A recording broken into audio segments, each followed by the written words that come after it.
আমি যে আয়াত তিলাওয়াত করছি, ওয়া কাদা রাব্বুকা আল্লা তা'বুদু ইল্লা ইয়্যাহু ওয়া বিল ওয়ালিদাইনি ইহসানা ইম্মা ইয়াবলুগান্না ইনদাকাল কিবারা আহাদুহুমা আও কিলাহুমা فلا تقل لهما أف ولا تنهرهما وقل لهما قولا كريما।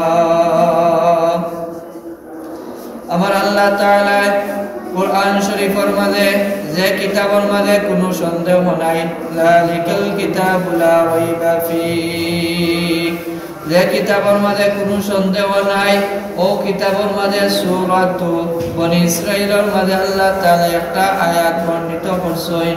এই আয়াতের মাঝে কোয়া হয়েছে যে আমি তোমাদের যে পিতামাতা দান করছি, তুমি পিতামাতার লগে এমন ভাবে আচরণ করবা, এমন ভাবে ব্যবহার দেখাইবা, এমন ভাবে তারার লগে ব্যবহার দেখাইবা যাতে তারা জীবনের মাঝে কোনোদিন উফ শব্দ মুখের মাঝে না নয়, উফ শব্দ না।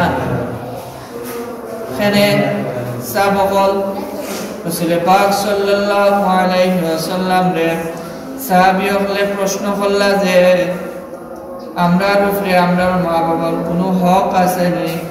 রাসূল পাক সাল্লাল্লাহু আলাইহি ওয়াসাল্লাম তার উত্তরে দিয়া কইলা যে তোমার মা বাবা তোমার কাছে জান্নাত এবং জাহান্নাম, দুইটা, জান্নাত এবং জাহান্নাম, মা বাবা জান্নাত এবং জাহান্নাম।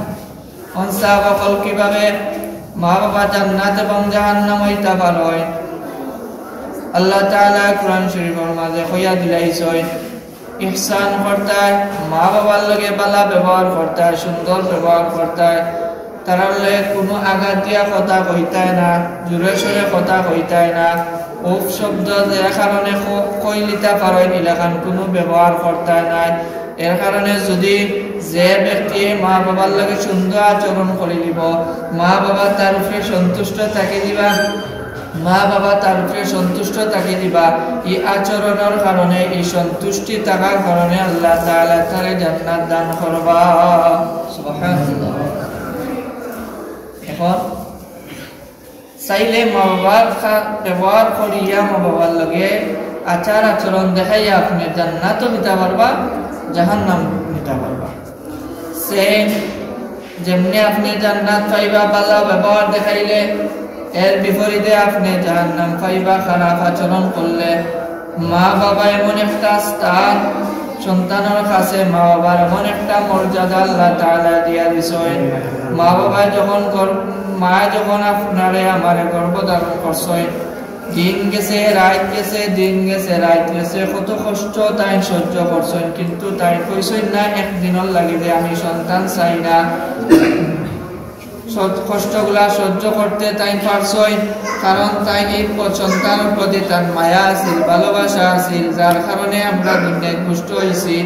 কিন্তু আল্লাহ তাআলা কইয়া দিলা যে কোনো কারণে কোনো দিন তোমার মা বাবার লাগে তুমি খারাপ ব্যবহার করিও না, উফ শব্দ কয়, উফ শব্দ কইলিবা ইলাকান কোনো আচরণ করিও না। যার কারণে যে খারাপ ব্যবহার করবো মাল লগে বাবার লাগে, খারাপ আচরণ করবো মাল লগে বাবার লগে, দূরে কথাবার্তা কইব মাল লগে বাবার লগে, যে কথাবার্তার কারণে, যে আচার আচরণের কারণে মা বাবা কষ্ট পাইবা, উফ শব্দ কইবা, এই সন্তানের লাগি জাহান্নাম। বুঝছেন নিসাবল যে রাসূল পাক সাল্লাল্লাহু আলাইহি সাল্লাম যখন প্রশ্ন করা হইল যে মা বাবার কথা, তখন কইরা যে মা বাবাই লাগে জান্নাত এবং জাহান্নাম। আমরা যদি মা বাবার কাছ থেকে দোয়া চাই, দোয়া পাইতে চাই, সেম এর বিপরীতে আছে বদুয়া আছে।